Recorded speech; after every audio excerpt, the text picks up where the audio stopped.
तो भट्टी साहब, एक सवाल तो देखें जहनों में उठता है और आवाम भी सोचती होगी, ये आईनी पैकेज का मुसव्वदा कहाँ से आया, कौन लाया, और इतना अंधा एतमाद हुकूमत को क्यों था कि आनन फानन ये मंजूर हो जाएगा? नहीं, हुकूमत की मजबूरी थी, फायद ईसा का रहना ज़रूरी था।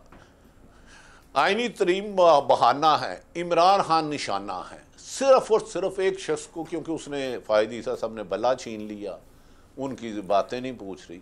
लेकिन मुझे इस एक हुकूमत मुस्लिम लीग नून एक बड़ी सियासी जमात रही है, इसमें दो राय कोई नहीं, और आज भी इसका वोट बैंक है, कम हो गया बड़ा। इतनी यार क्या मजबूरी है यार, आपके खुद बिल भी नहीं, अपने अरकान असम्बली को भी नहीं बिल बढ़ा सके, अपने वज़रा को नहीं बढ़ा सके, किसने इन्हें इतना मजबूर किया था? ये तो वज़ीर आज़म को चाहिए आके प्रेस कॉन्फ्रेंस करें कि जनाब ये गैर आईनी काम आईनी तौर पर मुझसे ज़बरदस्ती करवाया जा रहा था।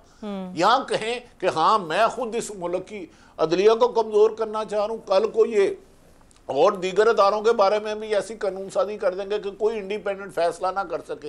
इज़हार राय तो वैसे ही पाकिस्तान में तदफीन हो गई है।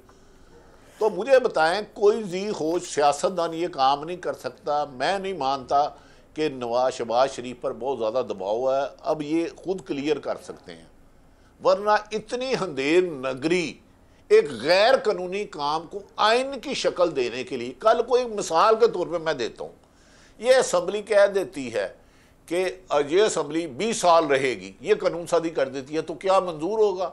ये ही असम्बली जिस तरह की ये कानून साजी कर रहे थे कि हमारा फलाम MNA जो मंडी बाउद्दीन से हुआ है उसने ला किया, उसे चीफ जस्टिस बना दें, तो क्या वकला ने मान जाना था? क्या इस कौम ने मान जाना था? कल को तो ये भी कर सकते थे ना।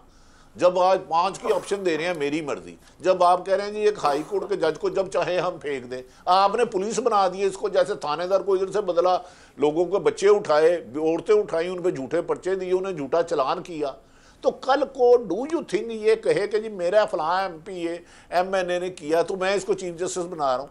नहीं, इस तरह नहीं होना था। वकला तकसीम ज़रूर है, सहाफ़ी भी तकसीम है, लेकिन जितना ये इस कौम को मुर्दार समझ रहे हैं, खुदा ना खास्ता ऐसे हालात नहीं है, इनके लिए बड़ी मुश्किलात शुरू। अच्छा, तो भट्टी साहब चलें, अगर मान लिया जाए, करेंगे बिल्कुल सही, अगर मान लिया जाए ये दोबारा कोशिश होगी और इसलिए होगी कि काजी फायज ईसा को रखा जाए और वो स्टे करें, तो खुद उनके जहन में ये ख्याल नहीं आएगा कि ऐसी तरमीम से अदलिया कमजोर होगी? और दूसरी बात ये सर कि आईनी तरमीम में एक तजवीज़ ये भी थी कि आज खुद नोटिस का भी वो खत्म कर दिया जाएगा इख्तियार।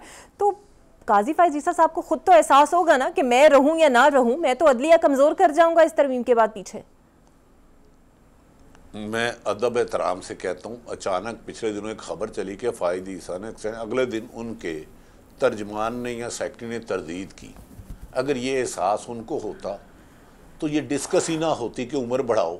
वो अल्लाह के बंदो, 65 साल के बाद बंदा तो वैसे ही बिल्कुल फारग हो जाता है। 60 साल में लोग रिटायर हो जाते हैं। 65 साल गोरे ने किसी मकसद के लिए रखा था ना, आपका माइंड सेट नहीं रहता, आपकी याददाश्त कमज़ोर हो जाती हैं, हड्डियाँ कमज़ोर हो जाती हैं। मेरी समझ में नहीं आ रहा इन्हें हुआ क्या है।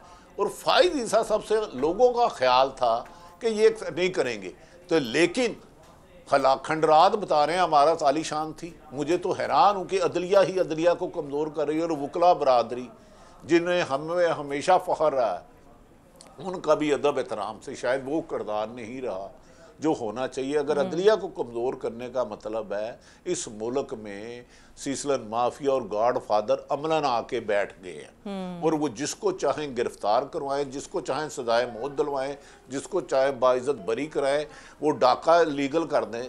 मैं समझता हूँ कि नवाज शरीफ की अपनी सियासत में एक ज़ियाउल हक की गोद में जाना, दूसरा सुप्रीम कोर्ट पे हमला करना 98 में, और दूसरी ये इस तरमीम का हिस्सा बनना, कामयाब हुई ना हुई अभी ये कोशिश करेंगे, क्योंकि बोली 3 अरब तक तो लग चुकी थी, 3 अरब 1 2 3, और बाज लोग तो ये भी कहते हैं बैरून मुल्क पेमेंट होनी थी। अब तो पाकिस्तान में रिश्वत लोग सुना है कि बैरून मुल्क लेते हैं, इतनी कमीशन दे दो, इतनी कमीशन दे दो। भाई सर, ये 3 अरब अगर हमारे मसाइल के हल के लिए इस्तेमाल हो जाते तो क्या ही बात थी।